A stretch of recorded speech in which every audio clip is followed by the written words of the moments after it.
Numericals chapter 8 নিউমেরিক্যালসে আমরা already দুটো বোধহয় আমরা অঙ্ক করেছি। কোন অঙ্ক? একটা 31 নম্বর 31 এই অঙ্কটা আমরা করে দিয়েছি, আর 23 অঙ্কটা করেছি। এইবার আমরা অন্য অঙ্কের দিকে যাচ্ছি। যেমন আমরা যদি এরকম একটা অঙ্কের দিকে যাই, এটা সহজ অঙ্ক। 19 নম্বর অঙ্কটা দেখো কি বলছে। Figure 5 resistors each of 3 ohm are connected as shown in figure এত. Calculate the resistance between the points P and Q and between the points X and Y. Between the point P and Q, তাহলে P আর Q, এই যে P আর Q সার্কিটটা দেখা যাচ্ছে। তাহলে P আর Q এর যদি সার্কিটটা আমরা ভালো করে দেখি, তাহলে কি হচ্ছে দেখো, 3 আর 3, এই 3 আর এই 3 কেমন করে লাগানো আছে? পাশাপাশি, তার মানে এটা সিরিজ। তাহলে 6, এই 6-এর সঙ্গে 3 কেমন করে লাগানো আছে? প্যারালাল। তাহলে 6 × 3 / 6 + 3 মানে 18/9 মানে 2। তাহলে পি আর কিউ এর মধ্যে ইকুইভ্যালেন্ট রেজিস্ট্যান্সটা কত হলো? 2। তাহলে এদিকে আছে কত? 3, আর এদিকে কত আছে? 3। তাহলে এই দুটো রেজিস্ট্যান্স, এই তিনটে রেজিস্ট্যান্স বাদ দিয়ে আমরা কটা রেজিস্ট্যান্স লিখবো? 2 লিখবো। তাহলে 3, 2, 3 যোগ করলে কত হলো? 8। এটা তো তাহলে হয়েই গেল। এটা আর করার দরকার নেই, ভালো করে বোঝার চেষ্টা করো। এক্স আর ওয়াই হচ্ছে দুটো টার্মিনাল, পি আর কিউ হচ্ছে দুটো টার্মিনাল। পি আর কিউ এর দুটো টার্মিনাল মাঝে 3 আর 3 পাশাপাশি লাগানো আছে, তাই এটা সিরিজ। তাহলে 6, এই 6-এর সঙ্গে 3 প্যারালাল হয়ে লাগানো আছে। তাহলে প্যারালাল কম্বিনেশন লাগানো থাকলে 6 × 3 / 6 + 3 মানে 18/9 মানে 18/9 মানে 2। এই 2 আর এই 3, এই 3, তাহলে 3 + 2 + 3 মানে কত হলো? 3 আর 2 5, 5 আর 3 8। এক্স আর ওয়াইয়ের মাঝে টার্মিনালে রেজিস্ট্যান্স হয়ে যাচ্ছে 8। তাহলে আমরা 19 অঙ্কটাও মাথায় রেখে দিলাম। এরপরে আরেকটা অঙ্ক দেখা যেতে পারে, যেমন এই 29-এর অঙ্কটা দেখা যেতে পারে। কী বলছে? 3 রেজিস্টার 6 ওহম, 2 ওহম, 4 ওহম। এই যে 6 ওহম কোথায় আছে? এটা হচ্ছে 6 ওহম। এটা কত? এটা 2 ওহম। এটা কত? 4 ohm. R1 = 6 ohm, R2 = 2 ohm, R3 = 4 ohm. বোঝা যাচ্ছে কিন্তু 3 রেজিস্টার্স হলো। দিয়ে তারপরে কী বলছে? আর join to ammeter A and cell 6 volt. তাহলে এখানে একটা অ্যামমিটার দিয়ে আছে, এখানে একটা 6 ভোল্টের ইএমএফ আছে। The effective resistance of the circuit and the reading of ammeter. তাহলে আমরা এফেক্টিভ রেজিস্ট্যান্সটা আগে বার করি। তাহলে এফেক্টিভ রেজিস্ট্যান্সটা বার করতে গেলে আমাদের কী করতে হবে? 29 নম্বর অঙ্ক। 29 নম্বর অঙ্কটা করতে গেলে এফেক্টিভ রেজিস্ট্যান্স ছবিতে কি দেখতে পাচ্ছি? R1 আর R3, R1 আর R3 কেমন করে লাগানো আছে? প্যারালালে লাগানো আছে। আর R3 আর R2 কেমন করে লাগানো আছে? সিরিজে লাগানো আছে। তাহলে R3 আর R2 পাশাপাশি লাগানো আছে। তাহলে 4 আর 2 6, এই 6 আর এই 6 প্যারালাল কম্বিনেশন।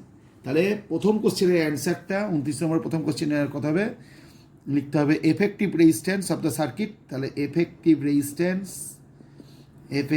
রেজিস্ট্যান্স ইজিকলটা আমরা কী লিখবো? তাহলে আমরা আবার বলছি, 4 আর 2 6, এই 6 আর এই 6, 4 আর 2 6, এই 6 আর এই 6 প্যারালাল। তাহলে কী দাঁড়াচ্ছে? 6 × 6 / 6 + 6, দ্যাট ইজ 36 / 12 = 3 ওহম। তাহলে 3 ওহম বেরিয়ে গেল। তাহলে আবার তোমাদের স্মরণ করানো হচ্ছে, লক্ষ্য করে দেখো, 1/R = 1/R1 + 1/R2। R1 R2 parallel combination যদি লাগানো থাকে, তাহলে ব্যাপারটা কি দাঁড়াচ্ছে? এটাই দাঁড়াচ্ছে R1 R2 হচ্ছে এলসিএম হয়ে যাবে। তাহলে উপরে থাকবে R2 + R1। তাহলে হয়েই যাচ্ছে R = তাহলে কত হলো? R1 × R2 / R2 + R1 বেরিয়ে গেল এটা। এবার আমরা বিতে চলে আসছি। বি, তাহলে এই সার্কিটটার আমরা ইকুইভ্যালেন্ট রেজিস্ট্যান্স কত আমরা বের করে ফেলেছি। এবং লক্ষ্য করে দেখো, এই সেলটার পাশে কোনো ইন্টারনাল রেজিস্ট্যান্স লেখা নাই, তার মানে এখানে ইন্টারনাল রেজিস্ট্যান্স নেই। যদি ইন্টারনাল রেজিস্ট্যান্স থাকতো, তাহলে এক্সটার্নাল সার্কিটের রেজিস্ট্যান্সের সঙ্গে ইন্টারনাল রেজিস্ট্যান্সটা কী হতো? যোগ হতো। যাই হোক, তোমাকে এবার কী বের করতে বলছে? অ্যামমিটারের রিডিং। এই যে দ্য রিডিং অফ অ্যামমিটার। তা রিডিং অফ অ্যামমিটার মানে তুমি ছবি লক্ষ্য করে দেখো, মেন কারেন্টটা চলে আসছে 6 ভোল্ট থেকে। তাহলে মেন কারেন্টটা কার মধ্যে দিয়ে পাস করছে? অ্যামমিটারের মধ্যে দিয়ে। তার মানে তুমি এখানে মেন কারেন্টটা বের করতে পারলে অ্যান্সারটা হয়ে যাবে। মেন কারেন্ট I = কি লিখতে হয়? EMF by total resistance. EMF কত? 6 বাই টোটাল রেজিস্ট্যান্স তুমি অলরেডি বের করেছো। এই যে টোটাল রেজিস্ট্যান্স কত বের করেছো? 3M। তো 6কে 3 দিয়ে ভাগ করতে হবে, তাহলে পাওয়া যাবে কত? 2 অ্যাম্পিয়ার। তাহলে এই 2 অ্যাম্পিয়ারটাই মেন কারেন্ট, আর এইটাই হবে অ্যামমিটারের রিডিং, কারণ মেন কারেন্ট যাওয়ার পথে অ্যামমিটারটা আছে। তাহলে দেখো 29 শেষ হয়ে গেল। এবার তুমি 28 দেখতে পারো। 28টা দেখো। 28 যদি দেখো, তাহলে কি হচ্ছে? দ্য সার্কিট, এই যে সার্কিটটা দেখিয়ে দিয়েছে, ভালো করে লক্ষ্য করে দেখো। 2 আর R কেমন করে লাগানো আছে? 2 আর R প্যারালাল কম্বিনেশন। 4 তার সঙ্গে সিরিজ 0.25 অ্যাম্পিয়ারের মধ্যে দিয়ে পাস করছে, এটা বলে দিল। এটা 2 ভোল্টের ব্যাটারি। আবার এখানে দেখো 3 ওহম লেখা আছে, তার মানে হচ্ছে এই ইএমএফ হচ্ছে 2 ভোল্ট, আর এই আমাদের ইয়েটা কী বলে যেন আমাদের ইন্টারনাল রেজিস্ট্যান্সটা হচ্ছে 3 ওহম। যা বলে দিয়েছে তাই হলো। প্রথমে বললো the PD across the 4 ohm resistor, 4 ohm রেজিস্টার্সের মধ্যে পিডিটা কত বের করতে বলেছে। তারপরে the PD across internal resistance of the cell, বেশ, the PD across R ohm and 2 ohm resistor at the value of R. তাহলে সর্বপ্রথম তোকে ভ্যালু অফ আর বের করতে হবে। তাহলে ভ্যালু অফ, যদিও এটা লাস্ট কোশ্চেন, এই লাস্ট কোশ্চেন থেকে শুরু করতে হবে, ডি থেকে শুরু করতে হবে। ভ্যালু অফ আর কী করে বার করবো, আমরা পরিষ্কার বুঝতে পারছি এখান থেকে কারেন্ট কত বেরিয়ে আসছে 0.25 অ্যাম্পিয়ার। তাহলে কারেন্ট কিন্তু আমাদের জানা হয়ে গেছে, তাহলে main current I equal to কত লিখতে হবে 0.25 অ্যাম্পিয়ার।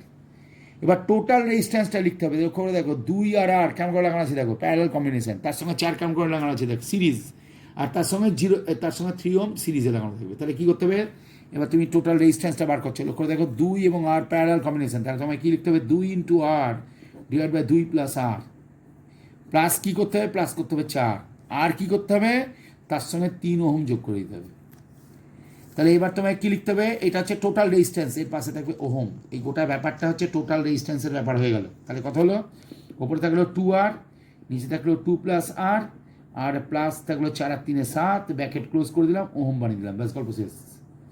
তারপরে আমাদের কী করতে হবে, এখানে ই এর ভ্যালুটাও বলে দিয়েছে, ছবিতে দেখি বুঝতে পারছি এর ভ্যালু হচ্ছে 2 ভোল্ট, 2 ভোল্ট করে দিয়েছি। তাহলে এই পরপর ডাটাগুলো আমরা লিখে ফেলেছি। তাহলে এবার আমাদের কী লিখতে হবে, নাও বলে আমাদের কী লিখতে হবে, now is equal two I is equal two, ওপরে থাকবে ইএমএফ, ইএমএফ ই লেখা থাকবে, আর নিচে থাকবে টোটাল রেজিস্ট্যান্স, টোটাল রেজিস্ট্যান্স কত 2 R divide by 2 plus R plus 7। তাহলে আই মানে কত, দেখো অঙ্কতে বলেছি 0.25 অ্যাম্পিয়ার, 0.25 অ্যাম্পিয়ার মানে হচ্ছে 1/4। মনে রেখো এখানে আই মানে কিন্তু 0.25 অ্যাম্পিয়ার, এটা মানে কিন্তু 1/4 অ্যাম্পিয়ার। তাহলে 1/4 আমি এখানে লিখে দিয়েছি। এবার ইয়ের জায়গায় কি লিখবো 2 ভোল্ট, আর নিচে দেখো 2 প্লাস 8টা আছে, তাহলে 2 প্লাস 8টা উপরে উঠে আসবে, আর নিচে কি বসবে 2 আর প্লাস 7 ইন্টু 2 প্লাস আর। তাহলে এখান থেকে কার ভ্যালু বেড়াবে, এখান থেকে অতি অবশ্যই আর এর ভ্যালুটা বেড়াবে। কী করে বেড়াবে দেখা যাক, 2 আর প্লাস 14 প্লাস 7 আর ইজিক্যাল টু কী হচ্ছে দেখো 4 আর 2 8, তাহলে 8 2 16 প্লাস 8 আর। তাহলে দেখো 2 আর 7 আর যোগ করলে কত হলো 9 আর, তাহলে 9 আর থেকে 8 আরটা বাদ দিয়ে দাও। এবার 16 থেকে 14 বাদ দিয়ে দাও, তাহলে 9 আর থেকে 8 আর বাদ দিলে একটা আর হয়, 16 থেকে 14 বাদ দিলে কত হয় 2 হয়। তাহলে দেখো আর ইজগুলো 2 ওহম। তাহলে দেখো অঙ্কের অ্যান্সারটা কত দিয়েছে, দেখো ভ্যালু অফ আর, এই দেখো লাস্টে 2 ওহম লিখে দিয়েছে, নিশ্চয়ই দেখতে পাচ্ছ 2 ওহম। তাহলে আমি প্রথমে ডি এর ব্যাপারটা তোমাদের মিলিয়ে দিয়েছি, ডি আমাদের শেষ। এরপরে আমাদের কি করতে হবে বুঝতেই পারছো, ডি হয়ে যাওয়ার পর আমরা সিতে চলে যাচ্ছি, ডি হয়ে যাওয়ার পর আমরা সিতে যাচ্ছি, এবং এটা হচ্ছে তোমার, এটা হচ্ছে 24 মার্চ 2020 আজকের ক্লাস চলছে 2020। এবার সিতে আমরা যাচ্ছি 28 সি, মনে রাখো এটা হচ্ছে 28 সি। কী বলছে দেখো, the PD across R ohm and 2 ohm. লক্ষ্য করে দেখো আর ওহম মানে এইটা, অ্যান্ড 2 ওহম মানে এইটা। তাহলে 2 ওহম এবং আর ওহমের মধ্যে দিয়ে কত কারেন্ট যাচ্ছে সেটা তোমাকে আমাকে বের করতে হবে। তুমি লক্ষ্য করে দেখো, আমি এই ছবিতে দাগ দিচ্ছি, দেখো মনে করো 2 ওহমের মধ্যে দিয়ে I1 কারেন্ট যাচ্ছে, আর ওহমের মধ্যে দিয়ে মনে করো I2 কারেন্ট যাচ্ছে, দেখতে পাচ্ছ নিশ্চয়ই I1 আর I2। তাহলে এবার তুমি বুঝতেই পারছো I1/I2 ইজ ইকুয়াল টু, তুমি কি লিখবে R/2 লিখবে, কারণ একটু আগে তোমাকে শিখিয়ে দেওয়া হয়েছে রেজিস্ট্যান্সের রেশিও এবং কারেন্টের রেশিও সম্পূর্ণ উল্টো হয়। তাহলে I1/I2 is equal two R/2। এবার তুমি দেখো আর এর ভ্যালুটা তুমি বার করে ফেলেছো, দ্যাট ইজ কত হবে 2/2, কিন্তু 2/2 করলে কত হচ্ছে, খুব মজার জিনিস তৈরি হচ্ছে 1:1, তার মানে এখানে কারেন্টটা দুটো সমান পার্টে ভাগ হয়ে যাবে। তাহলে I1 এর ভ্যালুটা কত হবে, তুমি এখানে মেন কারেন্টটা কত বার করেছো দেখো, কত বলা আছে দেখো 0.25, তাহলে 0.25 মানে 1/4, তাহলে এবার 1/4 divided by 2, that is 1/8 ampere হয়ে যাবে। আর I2টা কী হয়ে যাবে, I2টাও আমি বলেছি সমান দুটো পার্টে ভাগ হবে, কারণ কারেন্টের রেশিও 1:1 হয়ে গেছে, বাই 2 হয়ে গেল, তাহলে দেখো 1/8 হয়ে গেল, 1/8 অ্যাম্পিয়ার। তাহলে I1 1/8 অ্যাম্পিয়ার, এটাও অ্যাম্পিয়ার। এবার তোমার প্রশ্ন করেছে পিডি অ্যাক্রস আর ওহম, তাহলে তুমি লিখে দাও পিডি অ্যাক্রস আর ওহম। তাহলে কত হবে, আর ওহমের মধ্যে দিয়ে কত কারেন্ট যাচ্ছে I2, তাহলে তুমি কি লিখবে 1/8, আর এর ভ্যালুটা তুমি একটু আগে বার করেছো 2, তাহলে 2/8কে কী বলে 1/4, 1/4 কী হলো তাহলে? অ্যাম্পিয়ার, না সরি 1/4 ভোল্ট, কারণ পিডি বের করতে বলেছি 1/4 ভোল্ট। আচ্ছা 1/4 ভোল্ট মানেই তুমি বুঝতেই পারছো কত হবে, মানে 1/4 ভোল্ট মানে হচ্ছে 0.25 ভোল্ট, ব্যাস মিটে গেল। এবার দেখো পিডি অ্যাক্রস কী লিখতে হবে? 2 ওহম, ব্যাস 1/8 ইন্টু 2, তাহলে ওখানে আবার কী করতে হবে? আবার সেই একই কথা, আবার সেই 1/4 ভোল্ট মানে 0.25 ভোল্ট, ব্যাস সি তোমার শেষ। এবার তুমি বিতে চলে এসে দেখো বিতে কী লিখছে? The PD across the internal resistance of the cell, তাহলে দেখো ইন্টারনাল রেজিস্ট্যান্স কত? 3 ওহম, তাহলে 3 ওহমের মধ্যে দিয়ে কত কারেন্ট যাচ্ছে? ওই যে মেন কারেন্ট সেটাই যাবে, তাহলে এখানে লিখতে হবে PD across the internal resistance, তার মানে internal potential drop, internal potential drop মানে আই ইন্টু স্মল আর, তাহলে 5 ইন্টু আর, আর মানে কত? আর মানে বলে দিয়েছে 3 ওহম, তাহলে 0.25 ইন্টু 3 মানে কত হচ্ছে? বোঝাই যাচ্ছে 0.75 ভোল্ট। এটা হচ্ছে ইন্টারনাল পোটেন্সিয়াল ড্রপ, এটা হচ্ছে ইন্টারনাল পোটেন্সিয়াল ড্রপ।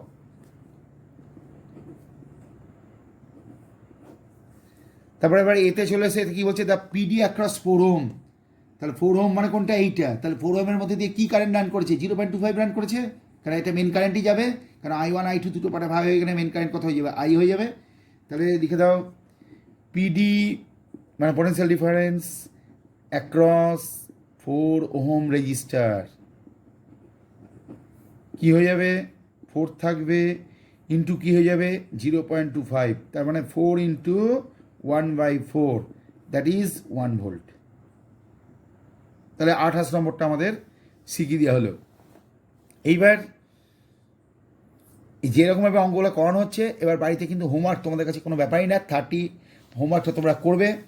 রিমেনিং যে সমস্ত পার্টগুলো আছে তার হোমওয়ার্ক তোমাদের অতি অবশ্যই দেখতে হবে।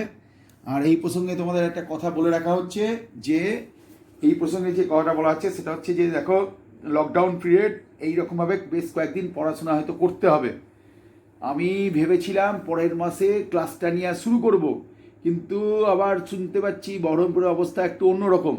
তাহলে যাই হোক, আরও 2 সপ্তাহ অপেক্ষা করার পর আমি ওই রকম গ্রুপ বিভাজন করে হয়তো ক্লাস নেওয়া শুরু করে দেবো। তা আপাতত দেখো তোমরা আজকে 8B তোমাদেরকে পড়ানো হয়ে গেল। রিমেনিং পার্ট দেখো, আমি অন্য দিন কী করি যে আমি সমস্ত অঙ্ক করে দিই। আমি তার জন্য করলাম কি, সমস্ত অঙ্ক করে দিলে আমার মনে হচ্ছে যেন তোমাদের অঙ্ক প্র্যাকটিসটা ঠিকঠাক হচ্ছে না। তার জন্য একটা চ্যাপ্টারের কঠিন অঙ্ক যেগুলো, এবং সেই কঠিন অঙ্কগুলো আমরা সলিউশন করলাম।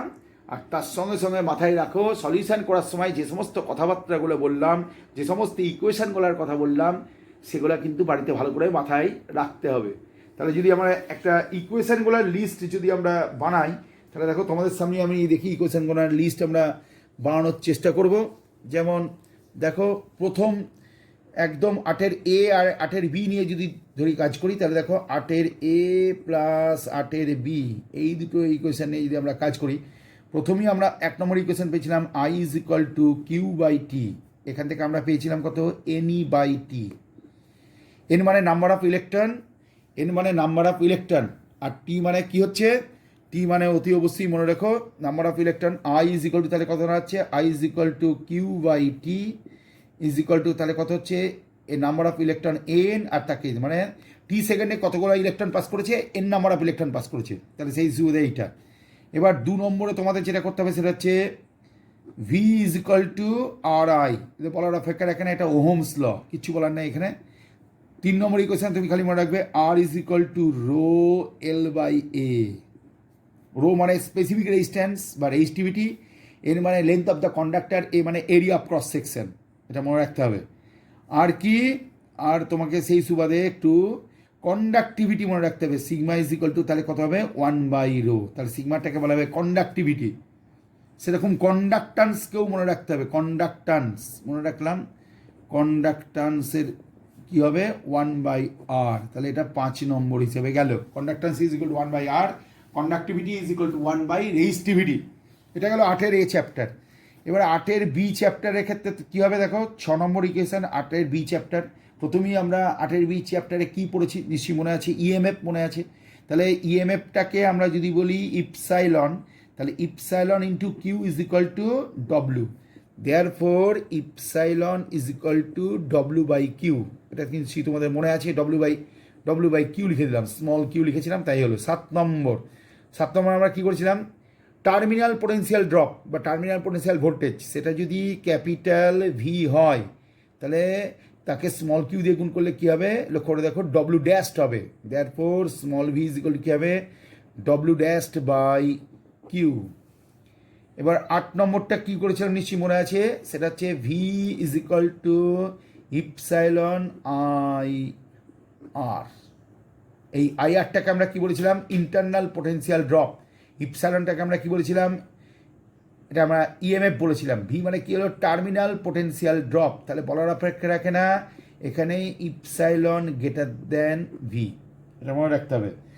9 নম্বরের ক্ষেত্রে series connection, R is equal to R1 plus R2 plus R3 plus dot dot dot, এটা হচ্ছে সিরিজ কানেকশান। সিরিজের ক্ষেত্রে ইকুইভ্যালেন্ট রেজিস্ট্যান্স বের করার জন্য এই ফর্মুলা। আর 10 নম্বরে আমাদের শিখতে হবে প্যারালালের ক্ষেত্রে, প্যারালালের ক্ষেত্রে কী হবে, 1/R1 plus 1/R2 plus 1/R3। আর 11 নম্বর ফর্মুলাটা আলাদা করে উল্লেখ করছি, এটা হচ্ছে দুটো রেজিস্ট্যান্স R1 এবং R2 প্যারালাল কম্বিনেশনে আছে, তাহলে এটা এক চান্সে কী করে উত্তরটা লিখতে হবে, আর ড্যাশ ইজ ইকুয়াল টু কী লিখতে হবে, R1 into R2 divide by R1 plus R2, অর্থাৎ যে দুটো রেজিস্ট্যান্সের মধ্যে প্যারালাল কম্বিনেশনে তাদের প্রোডাক্ট ডিভাইড বাই তাদের সামেশন। তাহলে এই 11টা ফর্মুলা যদি তুমি ঠিকঠাক মনে রাখতে পারো, আর সার্কিটের প্যারালাল কম্বিনেশনের কতগুলো নিয়ম আছে, যেমন এই একটা নিয়ম তোমাদের আজকে শেখানো হয়েছে। দেখো এইখানে মেন কারেন্টটা দুটো পার্টে ভাগ হয়ে যাচ্ছে, এইরকমভাবে যদি থাকে তাহলে মেন কারেন্ট কোনটা, দেখো মেন কারেন্ট হচ্ছে আই, এটা কত কারেন্ট গেল I1, এই রেজিস্ট্যান্সে কত R1, এখানে I2 কারেন্ট যাচ্ছে, এখানকার রেজিস্ট্যান্সে কত R2। তাহলে তুমি কেমন করে বলবে, এখানে আমার মেন কারেন্ট I হয়ে গেল, তাহলে এখানে বুঝতে হবে I1 by I2 is equal to কী লিখতে হবে, R2 বাই R1। এটাও তুমি মনে রাখতে পারো মানে এটা মনে রাখলে তাড়াতাড়ি অঙ্ক হয়ে যাবে। এই 11টা যে ফর্মুলা লেখা হলো চ্যাপ্টার 8A আর কি চ্যাপ্টার 8B, এই দুটো উল্লেখ করে যা করা হলো তাতে তোমাদের বইয়ের কোনো অঙ্কই আটকাবে না। সেলিনা পাবলিকেশনের বইয়ের অঙ্কগুলো তোমাদের ভালো করে ফেলতে হবে।